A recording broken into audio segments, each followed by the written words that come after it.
What's up everybody and welcome back to Ducks and Download. So in this video, we need to cover the Nightsisters and the Dathomirian witches, which of course we now know, and some spoilers coming up ahead, are not just from Dathomir. We're going to be covering one of the most amazing dark side cults, or however you might want to see these witches of the dark side, that do not use the Force like the Sith or any predecessor ever.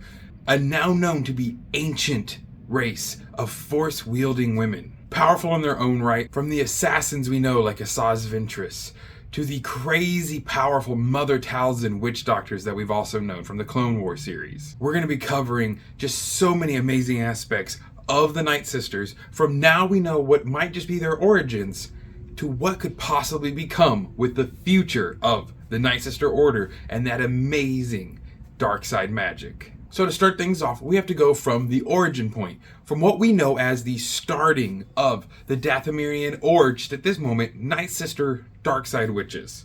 We don't have a name for them before their Dathomirian empire was really founded, but we do know that they were still a form of Nightsister, or some sort of very femme fatale, female-driven and led organization. Now, my personal theory is that Khajiit, that's right, Khajiit, who was the Zepho, who was banished to Peridea to live out in exile, as he was banished from the galaxy we know of in the main Star Wars sagas. From Peridea, he found power and gained what could have been secrets to the dark side that no one else had ever known. Perhaps he gave those secrets to his servant people, those who served underneath him, maybe the original inhabitants of the world of Peridea, or those he created and spawned.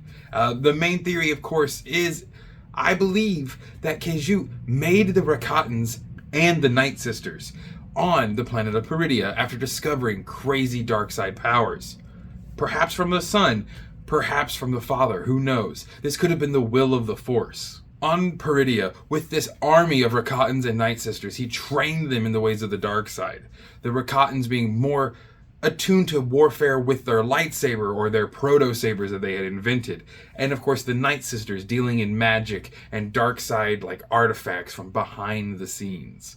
What we would also know today as dark side alchemy from a lot of the legends and EU books. Well, after his exile was over and Khajiit comes back to the main galaxy, setting up his throne world on Dathomir, that is when he establishes the Dathomirian Nightsisters, the witches of the dark side. There is where they will begin to truly foster their own self-beliefs after Khajiit is dead and buried on this planet, because they are kind of freed from underneath his thumb. Now, what would happen to the Rakatans is I believe the Rakatans are wiped out, almost like through the Infinite Empire and what we know with Revan, where they try to invade this galaxy and are completely stricken out.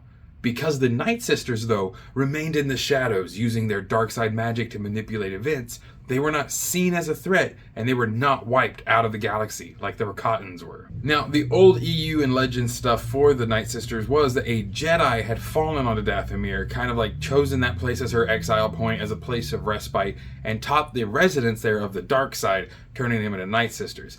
But I really enjoy the idea of having an ancient Zepho, someone who predates all of the known eras in the galaxy far, far away, and how that person's thumbprint was left so fiercely into the galaxy, with the unknown regions being filled with how many untold crazy ancient Sith abominations, or Zepho, now that we know of them. Khajiit and his army that led from Peridea could have led all kinds of crazy catastrophic events throughout the galaxy in the unknown region, making it such a horrible place to travel today. No safe hyperspace lanes, no safe havens, because it was already war ravaged and torn. But back to the main part, the Nightsisters, resting on Dathomir after the passing of Khajiit, seemed to take a moment of respite and just focus inwardly instead of attempting to conquer the galaxy, which they very well could have attempted, but they probably knew would lead them to end up just like their Rakatan brethren and be stricken from the galaxy.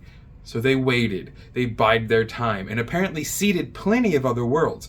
Now, Ahsoka is set into motion. This series has canonized the idea that the Nightsisters were on multiple planets and had multiple different covens. And I love that.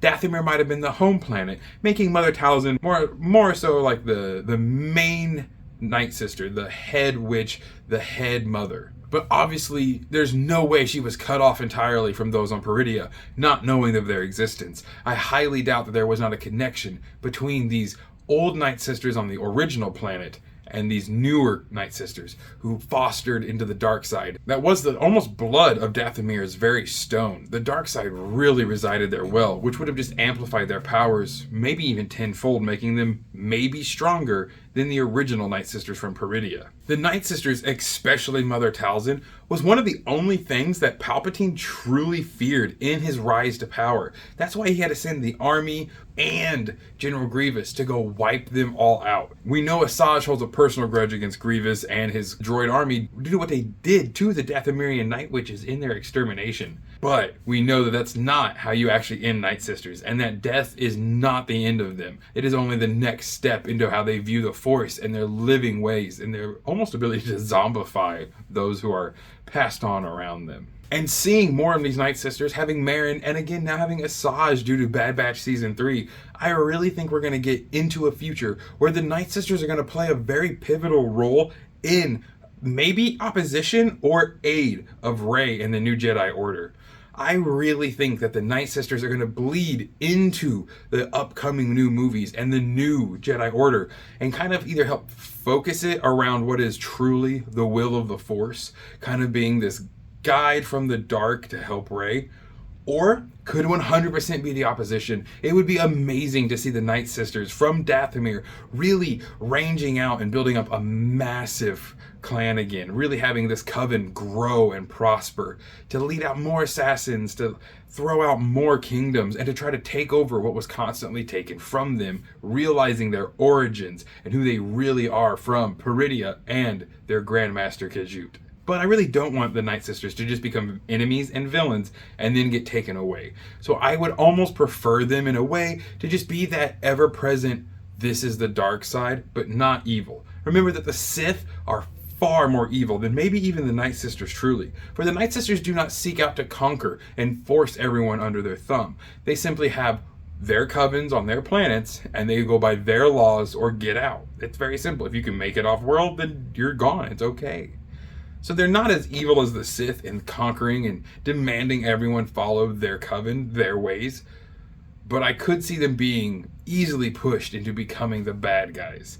Although I hope they stay as just a more neutral, dark kind of entity, showing off the dark side magic, the ever-essence presence that is death into the same force of life. Well, guys, tell me what you think of the Nightsisters coming up. How do you think they're going to play into the future of Star Wars, or are they really almost just gone? Can Merrin and Asajj bring back the gene pool whatsoever?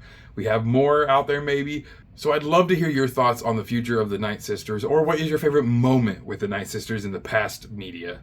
Thank you all so much. Make sure to like and subscribe to this video for even more content about Star Wars and some of the many fun facts within it. Have an amazing rest of your evening, and as always, may the Force serve you well.